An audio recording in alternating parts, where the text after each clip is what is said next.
நம்ம கிளினிக்ல daily Fisher, files இந்த மாரி டிஃபரெண்ட் கண்டிஷன்ஸ்ல வர்றவங்கள பார்த்துட்டு தான் இருப்போம். அண்ட் பார்த்துட்டு இருக்கும்போது இதுல நெறைய பேரு வெல் இன்ஃபார்ம்டா இருப்பாங்க. எனக்கு இதனால தான் வந்தது இந்த ஃபிஷர், இல்ல இதனால தான் ஹெமராய்ட்ஸ் வந்தது.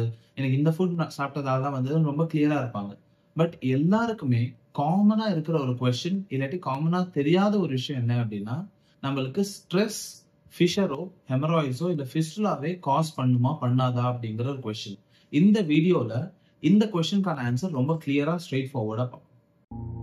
ஓம் ஸ்ரீ தன்வந்திரே நமஹ.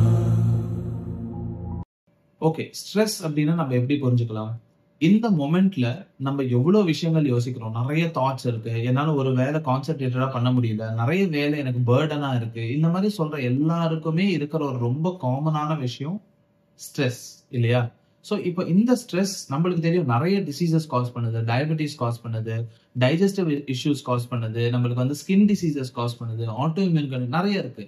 இதுல ஃபிஷர் கூட நம்மளுக்கு ஸ்ட்ரெஸ்ஸால வருங்கிற விஷயம் ரொம்ப கம்மி பேருக்கு தான் தெரியுது. அண்ட் அது எதனால வருதுங்கிறது கூட நிறைய பேருக்கு தெரியல. ரொம்ப சிம்பிளா பார்த்தோம் அப்படின்னா, நம்மளுக்கு ஸ்ட்ரெஸ் இருக்கும்போது நீங்க அப்சர்வ் பண்ணீங்க அப்படின்னா, நம்மளோட குடல்ல சில பிரச்சனைகள் வரும். அதாவது டைஜஸ்டிவ் சிஸ்டம். இதுக்கு ரொம்ப ஒரு சின்ன எக்ஸாம்பிள் பார்த்தோம்னா, நம்ம வந்து ஒரு ஸ்டேஜ்க்கு போறோம். ஒரு ஸ்பீச் குடுக்க. வயிறு கலக்கும்னு சொல்லுவோம் இல்லையா? ஏன்? நம்மளுக்கு புடிச்ச பொண்ணுகிட்ட பேச போறோம். வயிறு கலக்குது, பயமா இருக்கு அப்படின்னும். ஏன்? பயத்துக்கும் நம்மளோட கட்டுக்கும் என்ன ரிலேஷன் அப்போ? அப்படின்னா நம்ம பிரெயினும் நம்மளோட இன்டெஸ்டைன்ஸும் கனெக்டட்னு அர்த்தம். இப்போ நம்ம பிரெயினும் இன்டெஸ்டைன்ஸும் கனெக்டடா இருக்கும்போது, நம்ம சாப்பிட்ட ஃபுட்டும் நம்மளோட டைஜஷனும் எவ்வளவு கனெக்டடா இருக்கோ, நம்ம பிரெயினும் நம்மளோட இன்டெஸ்டைனும் அவ்வளவு ஈக்குவலா கனெக்டடா இருக்கு. அப்போ நம்ம ஒரு வேலையினால ஸ்ட்ரெஸ் ஆறோம், இல்லாட்டி சரியா தூங்கல, இல்ல வந்து நம்மளோட ரிலேஷன்ஷிப்ஸ் இஷ்யூ என்ன வேணா இருக்கலாம். ஒரு ஸ்ட்ரெஸ் வரும்போது நம்மளோட மோஷன் போற இடத்துல பெல்விக் ஃப்ளோர் மசில் அப்படின்னு ஒண்ணு இருக்கு. அப்படின்னா நம்மளுக்கு எப்படி இங்க பைசப்ஸ் இருக்குமோ, எப்படி இங்க மசில்ஸ் இருக்குமோ, அதே மாதிரிதான் நம்ம மோஷன் போற இடத்துலயும் சில மசில்ஸ் இருக்கும். அதை வந்து பெல்விக் ஃப்ளோர் மசில்ஸ்ன்னு சொல்லுவாங்க. இந்த மசில்ஸ் என்ன ஆகும் அப்படின்னா டைட் ஆயிடும். சோ டைட் ஆகும்போது என்ன ஆகும்? இதுதான் மோஷன் போற இடம்னு இமேஜின் பண்ணுங்க. நம்ம ஸ்ட்ரெஸ் ஆகும்போது மட்டும் இவ்வளவு சின்னதாயிடும். சோ இவ்வளவு இருக்கிறது இவ்வளவு சின்னதானப்போ மோஷன் வரும்போது அந்த மோஷன் இது மேல உரசிக்கிட்டே வரும். அப்படி உரசிக்கிட்டே வந்தா என்ன ஆகும்? ஆப்வியஸ் ஒரு கட் ஆகும். அந்த கட்டு தான் ஃபிஷர்.